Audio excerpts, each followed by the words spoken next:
Terima kasih Anda masih bersama kami di Sindo Siang bersama saya Nata Arman.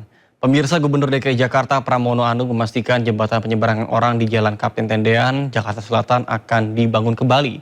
Sebelumnya jembatan rusak parah akibat ditabrak truk pengangkut alat berat.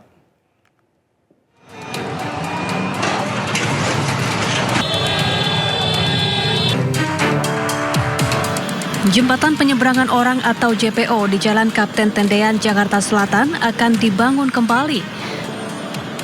Gubernur DKI Jakarta menegaskan JPO wajib dibangun karena merupakan titik strategis penyeberangan orang. Pihaknya akan mencari alternatif pendanaan untuk pembangunan JPO. Sambil menunggu JPO dibangun, Pemprov DKI Jakarta berkoordinasi dengan Kementerian Perhubungan agar pejalan kaki bisa menggunakan zebra cross terlebih dahulu. Jadi yang untuk JPO Tendean, yang akan ada penyelesaian untuk jangka pendek dan jangka panjang.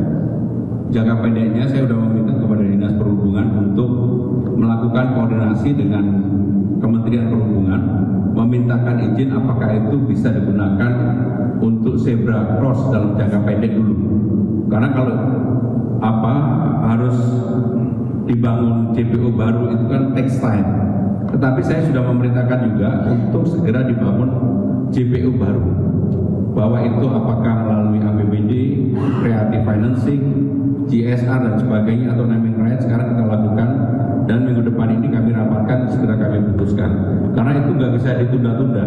Itu adalah JPO yang sangat-sangat strategis.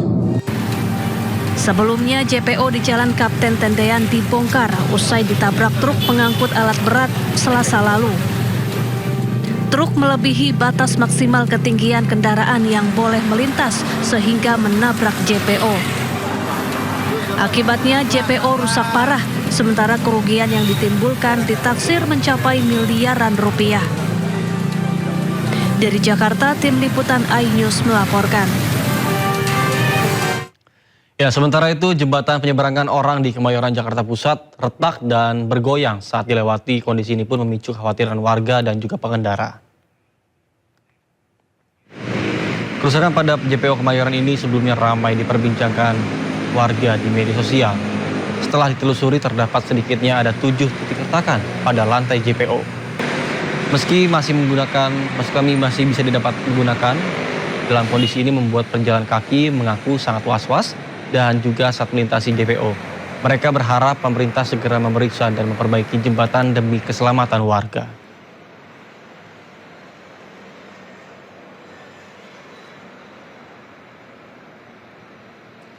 Ya, pemirsa, untuk mengetahui kondisi terkini di jembatan penyeberangan orang Kemayoran sudah ada rekan kami Kea Dela Rosa di sana. Baik, selamat siang Kea. Seberapa parah kerusakan di JPO sana di lokasi dan bagaimana tanggapan para pengguna? Silakan. Ya, selamat siang Nata dan juga pemirsa. Untuk saat ini saya sedang berada di JPO Kemayoran, tepatnya yang menuju ke halte Transjakarta Kemayoran. Memang tadi saya lihat dari awal saya naik ke jembatan ini sudah ada banyak sekali titik-titik keretakan yang berada di sepanjang jalan ataupun sepanjang JPO maksud kami.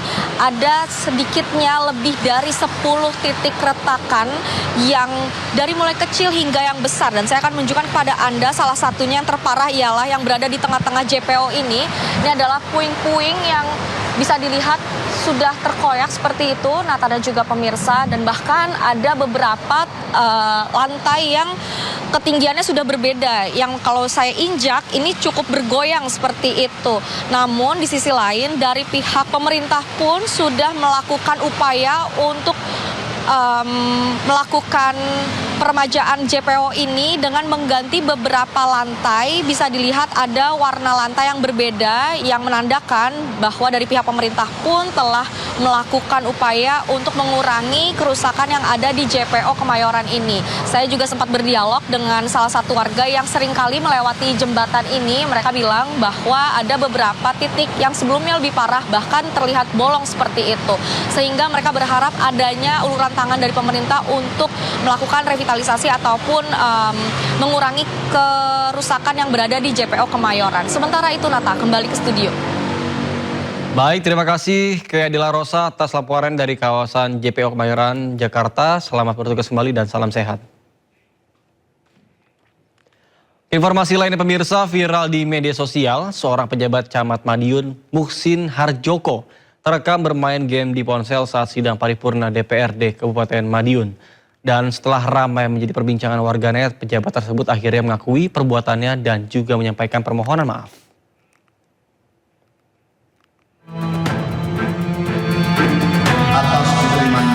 Viral di media sosial, seorang pejabat tengah asyik bermain game di telepon genggamnya di tengah rapat paripurna DPRD Kabupaten Madiun. Atas diterimanya predikat opini wajar tanpa pengecualian atau WTP yang ke-13 kalinya, atas diterimanya. Video berdurasi sekitar 18 detik itu pertama kali diunggah pada 15 Juli dan langsung mendapat beragam tanggapan dari para warganet. Awalnya, Sekretaris DPRD Kabupaten Madiun membantah dengan menyebut bahwa sosok pejabat yang viral tersebut bukanlah anggota DPRD. Dari pihak DPRD memastikan itu bukan anggota. Yang jelas bukan anggota Dewan. Iya, yang jelas bukan anggota Dewan. Tapi kalau memang ruangan itu tempat yang viral. Iya, ruang rapat paripurna. Memang ruang rapat paripurna. Iya, ruang rapat paripurna. Iya, cuma acaranya paripurna waktu apa, tanggal berapa kita juga belum tahu pasti. Namun setelah ramai menjadi perbincangan luas, Camat Madiun Muhsin Harjoko akhirnya memberikan klarifikasi. Ia mengakui bahwa sosok dalam video tersebut adalah dirinya dan menyampaikan permintaan maaf. Saat itu, Muhsin tengah menghadiri sidang paripurna dengan agenda pandangan umum fraksi yang digelar di ruang paripurna DPRD Kabupaten Madiun pada akhir bulan Juni lalu. Ia pun berdalih permainan game dilakukan untuk melepas penat sebelum rapat resmi dimulai. Betul, saya pada waktu paripurna sebagai Camat Madiun dan juga menanggapi pemberitaan medsos publik yang beda di video kemarin itu. Memang kami mengikuti sidang paripurna. Kami menyadari bahwa tindakan itu menimbulkan persepsi yang negatif, padahal pada waktu itu hanya masih pra acara kegiatan paripurna. Jadi sebelum paripurna itu kegiatannya, dan itu pun kami main game online, tidak judi online, tapi hanya game online biasa. Ia pun berjanji tidak akan mengulangi perbuatan serupa, terutama saat menghadiri kegiatan resmi, serta berkomitmen menjaga etika dan profesionalisme sebagai aparatur sipil negara. Dari Madiun, Jawa Timur, Arif Wahyu Effendi, iNews melaporkan. Pemirsa, Ketua DPRD Riau, Kader Rismanto bersama dengan Ketua Fraksi DPRD Riau menyampaikan permohonan maaf kepada masyarakat Riau. Permohonan maaf ini terkait dengan insiden bentrok dua pendukung anggota DPRD Riau pada Kamis kemarin.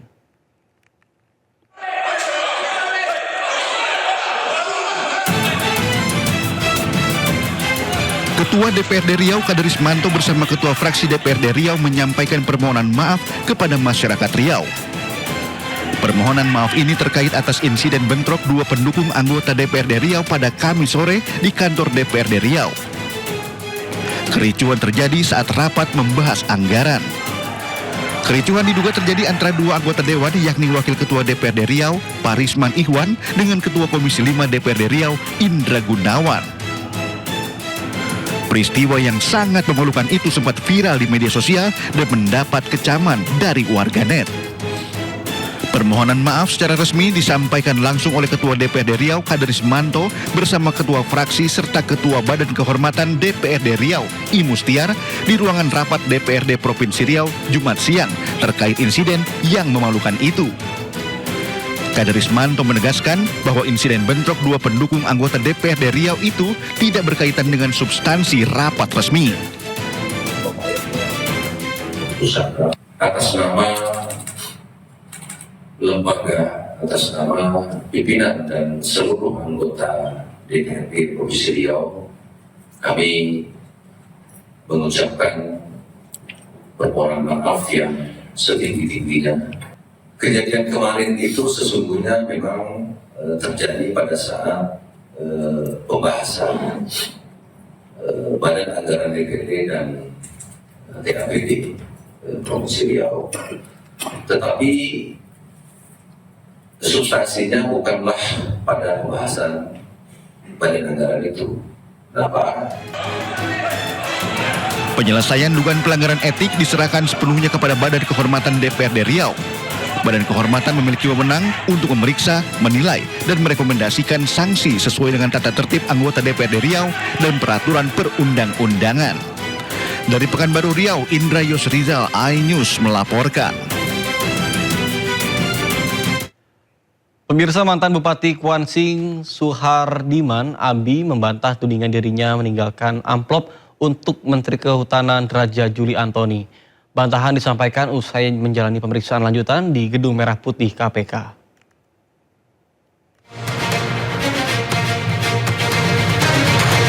Mantan Bupati Kuantan Singingi Kuansing Suhardiman Ambi membantah pernah memberikan amplop kepada Menteri Kehutanan Raja Juli Antoni. Bantahan itu disampaikan usai menjalani pemeriksaan di Gedung Merah Putih KPK Jumat siang. Suhardiman menegaskan amplop yang diduga berisi uang pecahan dolar Singapura tersebut bukan berasal dari dirinya. Bahkan ia mengaku tidak mengetahui adanya amplop yang disebut ditemukan usai pertemuannya dengan Raja Juli. Di amplop Pak. Saya nggak tahu isinya. Nggak tahu isinya apa ya? Itu Bapak yang ngasih, Pak. Bapak yang ngasih, Pak. Gue Bapak yang ngasih. Kenapa dikasih, Pak? Kenapa dikasih, Pak? Kenapa dikasih, Pak? Kasih tanggapannya dong, Pak. Sementara itu KPK menyatakan laporan penolakan gratifikasi Menteri Kehutanan Raja Juli Antoni telah selesai diproses di Deputi Pencegahan. Meski demikian, penyidik KPK masih mendalami pihak yang berinisiatif memberikan amplop serta motif di balik itu. Terkait dengan pelaporan gratifikasi yang dilakukan oleh Pak Menhub ini sudah case close. Sedangkan di penindakan ini masih akan terus didalami keterkaitannya. Karena dalam konstruksi perkaranya Pak Bupati setelah mengumpulkan uang dari para pihak tersebut, kemudian uang ini diberikan kepada Pak Menteri. Nah, ini tentu didalami. Maksud, tujuan, inisiatifnya dari pihak siapa, motifnya untuk apa, semuanya akan didalami oleh penyidik. Sebelumnya, Menteri Kehutanan Raja Juli Antoni mengungkapkan bahwa Bupati Kuansing Suhardiman Ambi pernah beraudiensi di Kementerian Kehutanan pada 2 Juni 2026 terkait pelepasan kawasan hutan. Usai pertemuan, Raja Juli mengaku menemukan sebuah amplop yang ditinggalkan Bupati Kuansing Suhardiman. Dirinya langsung memerintahkan agar amplop tersebut dikembalikan pada 12 Juni 2026 sebelum KPK melakukan operasi tangkap tangan terhadap Suhardiman Ambi. Tim Liputan iNews melaporkan. Informasi lain pemirsa, Presiden Prabowo Subianto meminta evaluasi menyeluruh program makan bergizi gratis dan tertibkan SPPG nakal. Permintaan Presiden Prabowo tersebut diungkap saat rapat terbatas bersama dengan jajaran Kabinet Merah Putih, pimpinan lembaga negara, Panglima TNI, serta para direktur utama BUMN strategis di Istana Merdeka. Selain evaluasi dan juga penertiban SPPG nakal, Prabowo juga membahas langkah penguatan pelaksanaan program makan bergizi gratis. Prabowo dengan menegaskan setiap program prioritas negara harus dijalankan secara disiplin, tepat sasaran, dan bebas dari segala bentuk penyimpangan.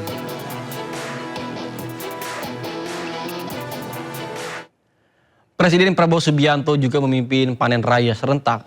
Panen raya dilaksanakan di 43 titik di Indonesia dan juga dilakukan secara simbolik di Kabupaten Malang, Jawa Timur.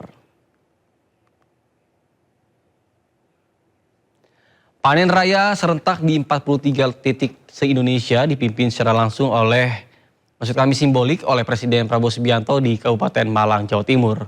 Kegiatan meliputi panen tebu dengan didampingi TNI Angkatan Udara di 8 titik lokasi, kemudian panen padi di 31 titik lokasi bersama dengan TNI Angkatan Darat, dan panen kedelai dengan TNI Angkatan Laut di 4 lokasi.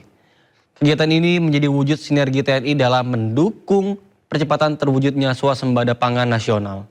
Selain memimpin panen raya serentak, Presiden Prabowo Subianto juga meninjau stand-stand program TNI dalam mewujudkan ketahanan pangan nasional.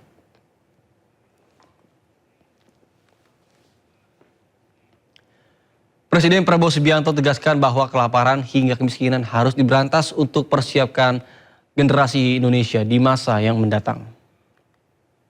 Pada gula konsumsi 2002 dengan tahun depan secara signifikan.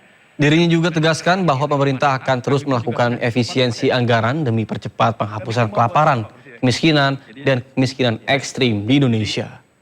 Bahkan apabila diperlukan, anggaran pertahanan dan kepolisian dapat dikurangi untuk pastikan kebutuhan dasar masyarakat terpenuhi.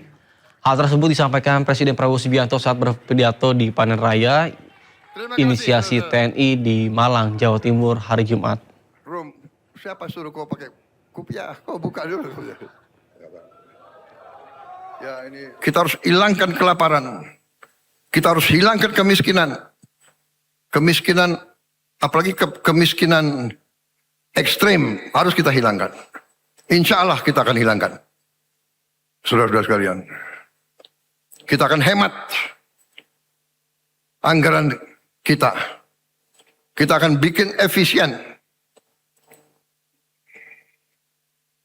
Bila perlu, anggaran pertahanan kita kurangi, anggaran polisi kita kurangi untuk menghilangkan kemiskinan.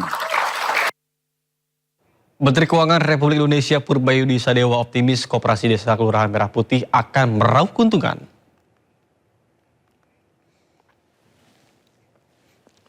Purbaya ungkap dalam rapat kabinet sudah diputuskan bahwa ke depan seluruh barang bersubsidi akan dijual melalui jaringan Koperasi Desa Merah Putih. Menurut Purbaya, dari nilai operasional sudah pasti untung. Sebelumnya Presiden Prabowo Subianto sampaikan bahwa barang subsidi harus disalurkan melalui Kopdes Merah Putih supaya benar-benar tepat sasaran. Presiden Prabowo juga menyampaikan nantinya Koperasi Desa Merah Putih akan dikembangkan menjadi pusat pelayanan ekonomi desa yang terintegrasi, di mana di dalamnya akan tersedia kantor koperasi, toko sembado, kemudian layanan simpan pinjam hingga apotik desa.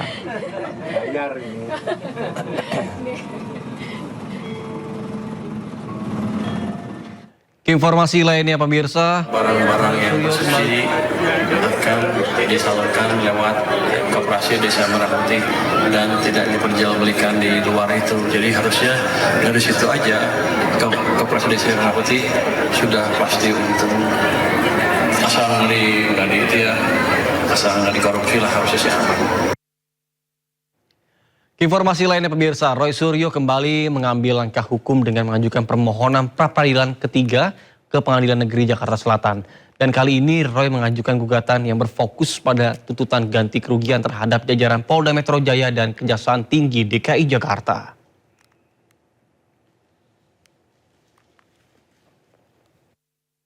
Kasus hukum terkait tudingan ijazah palsu Presiden ke-7 Republik Indonesia Joko Widodo kembali memanas. Di tengah masih bergulirnya pra-peradilan kedua, Roy Suryo kembali mengambil langkah hukum dengan mengajukan permohonan pra-peradilan ketiga ke Pengadilan Negeri Jakarta Selatan. Berbeda dari dua permohonan sebelumnya, kali ini Roy Suryo mengajukan gugatan yang berfokus pada tuntutan ganti rugi terhadap jajaran Polda Metro Jaya dan Kejaksaan Tinggi DKI Jakarta. Yang kami ajukan untuk yang ketiga ini bukan pasal 35 ya Undang-Undang ITE, tetapi permohonan ganti rugi. Jadi permohonan ganti rugi itu menyusul kemenangan kami di dalam pra-peradilan pertama. Karena pada pra-peradilan pertama sebenarnya ada permohonan rehabilitasi dan ganti rugi kan. Tapi ganti ruginya tidak dibunyikan, rehabilitasi dibunyikan. Tetapi hakim mengatakan itu harus permohonan terpisah. Karena permohonan terpisah ya kami ajukan lagi dan rasanya tidak ada halangan untuk dikabulkan. Hanya mungkin dikabulkan berapa besarnya ganti rugi itu kan. Bukan soal jumlah uangnya tetapi lebih kepada pembelajaran publik bahwa ada loh hak-hak Anda kalau Anda kemudian diperlakukan sewenang-wenang oleh penyidik dalam sebuah kasus pidana, tindak pidana. Dan ini setelah kita dimenangkan bahwa penangkapan sebelumnya penggeledahan dan kemudian penahanan itu dikatakan ilegal ya atau dikatakan tidak sah, maka disitulah kemudian kita punya standing untuk menggugat atau mengajukan permohonan ganti rugi begitu. Pengajuan ini menjadi babak terbaru dalam rangkaian upaya hukum yang ditempuh Roy Suryo terkait penanganan kasus tersebut. Sebelumnya, pada pra-peradilan pertama, Hakim Tunggal PN Jakarta Selatan mengabulkan sebagian permohonan Roy Suryo dengan menyatakan tindakan penggeledahan, penangkapan, dan penahanan yang dilakukan penyidik cacat formil serta tidak sah menurut hukum. Namun permohonan rehabilitasi nama baik yang diajukannya ditolak. Di sisi lain, pra-peradilan kedua yang diajukan Roy Suryo untuk menguji sah atau tidaknya penetapan dirinya sebagai tersangka hingga kini masih berlangsung di PN Jakarta Selatan. Dengan pra-peradilan ketiga yang kini menuntut ganti rugi, proses hukum terkait kasus dugaan ijazah palsu Presiden ke-7 Republik Indonesia Joko Widodo kembali menjadi sorotan karena sejumlah gugatan diajukan secara beruntun terhadap aparat penegak hukum yang menangani perkara tersebut. Tim Liputan Anyus melaporkan. Sementara pihak Joko Widodo menuding pengajuan gugatan pra-peradilan yang dilakukan berkali-kali oleh Roy Suryo terkait dengan kasus dugaan ijazah palsu merupakan siasat untuk mengulur waktu pemeriksaan dan juga persidangan. Bahkan pihak Jokowi yakin bahwa taktik buying time yang dilakukan oleh Roy Suryo telah menghambat proses hukum. Saya ketemu kopinya, jadi dia kopi dari surat saya yang sebenarnya sudah saya... Pihak Joko Widodo menuding pengajuan gugatan pra-peradilan yang dilakukan berkali-kali oleh Roy Suryo terkait kasus dugaan ijazah palsu merupakan siasat untuk mengulur waktu pemeriksaan dan persidangan.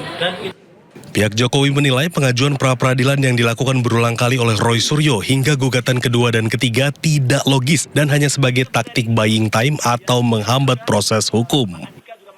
Dengan pengajuan pra ketiga kan semakin terbukti dugaan kami bahwa ini untuk mengulur-ngulur perkara yang berarti kok tidak confidence Bang Roy maju dalam persidangan dengan segala pembelaannya.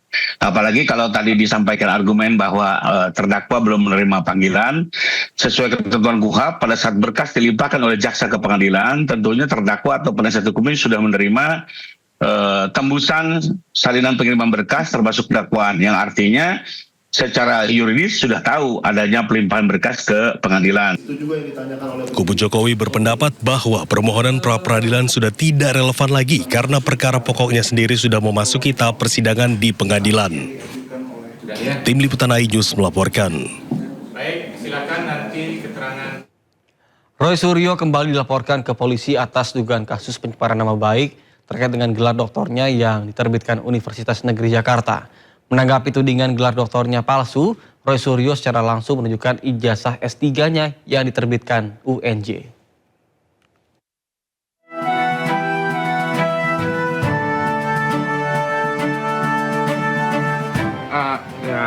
Roy Suryo dilaporkan ke Polres Metro Jakarta Selatan atas dugaan pencemaran nama baik dan fitnah.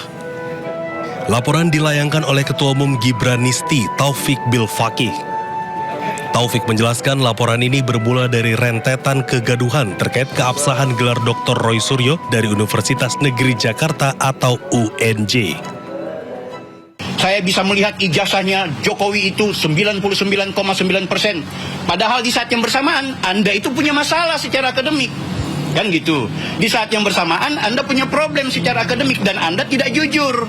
Seharusnya ketika Anda tahu Anda sudah divonis, Anda dipidana, Anda melapor.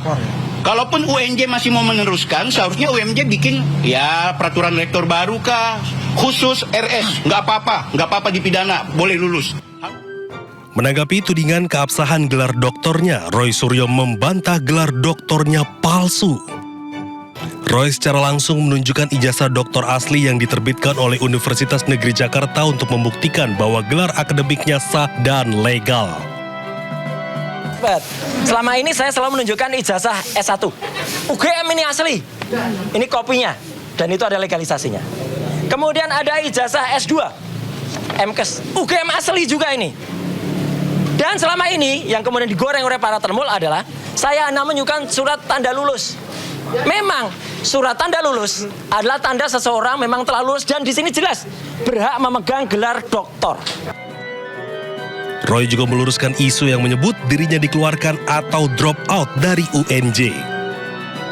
Menurutnya, aturan akademik mengenai sanksi DO hanya berlaku bagi mahasiswa yang terjerat tindak pidana dengan kriteria tertentu, bukan perkara yang sedang dihadapinya saat ini.